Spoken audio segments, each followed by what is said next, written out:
Can you help me understand why Julian Assange has not been charged with a crime? Well, I don't want to comment on the particular case because I don't want to confirm whether or not there are charges pending. FBI Director James Comey speaking today about the founder of WikiLeaks, which of course is the organization that released material damaging to Secretary Clinton during the 2016 campaign. It was a gripping part of the hearing when Director Comey gave his view of WikiLeaks' national security and journalism.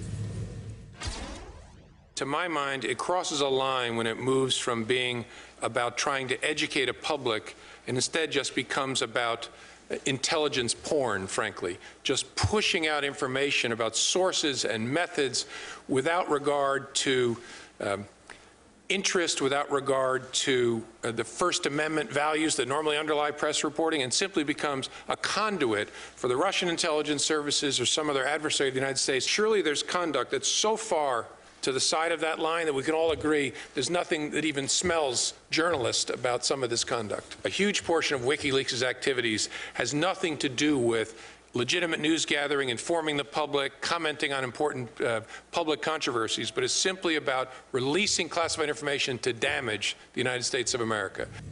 With me, Glenn Greenwald, co-founding editor at The Intercept. Glenn, I got to thinking about what Comey said. One of the things that he also said was that if a journalist gets information from a government employee that's leaked, that the journalist would not be charged, that the one who committed the crime is the leaker. So then I thought, is Assange, is he a journalist, in which case his receipt of information would not be a problem if he's not the actual one who went in and got the materials. So tell me your thoughts on this.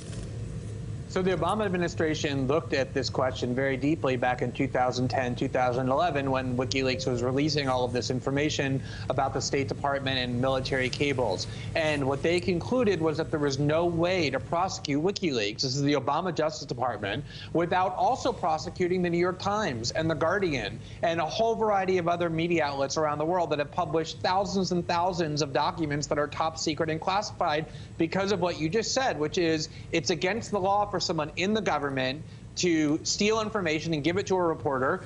It's against the law for someone to hack into emails and steal those emails, but it's not against the law for somebody who receives them but who didn't participate in the crime itself to publish them and to report on them, because it would be a huge threat to press freedom if you start criminalizing the publication of information.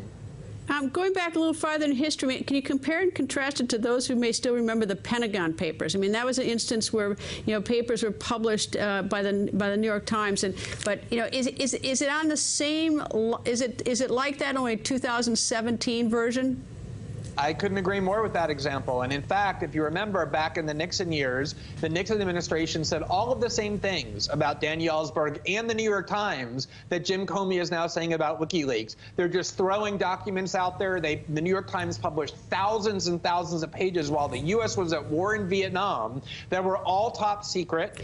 And the New York Times tried to stop the New York Times, and the Supreme Court said no. They have freedom of the press to publish this. Is it somewhat different though when you start releasing like emails that tend to smear and really don't go to national security? I mean, do people really need to know? I mean, is there some line out there? So I think there's an ethical line, and I've criticized WikiLeaks for publishing, for example, information from John Podesta's email inbox that had no public interest, or from the DNC. But that's not what they're talking about. That's not illegal to publish, to make a bad editorial judgment. What they're talking about is publishing top secret information from the CIA, from the Pentagon, and that's when you get into the traditional reporting that the New York Times and the Washington Post and the NBC News does all the time. You know, I was a little bit suspicious listening to his response about whether Assange would be charged or not. I'm suspicious, only suspicious, listening to the director today, that there's a sealed indictment for him. I have no idea, but are you at all suspicious there's a sealed indictment? Oh, completely. The way he said, you know, they said, why haven't you prosecuted Julian Assange? And he didn't say, well, here are the reasons we haven't. He said, I don't want to comment on whether there are charges pending. It sounded like there were. And he said something like he's in an embassy in another country or something. It just was so non-responsive that as a lawyer, you're a lawyer, the first thing I thought of, well, that guy's got a sealed indictment hanging over him.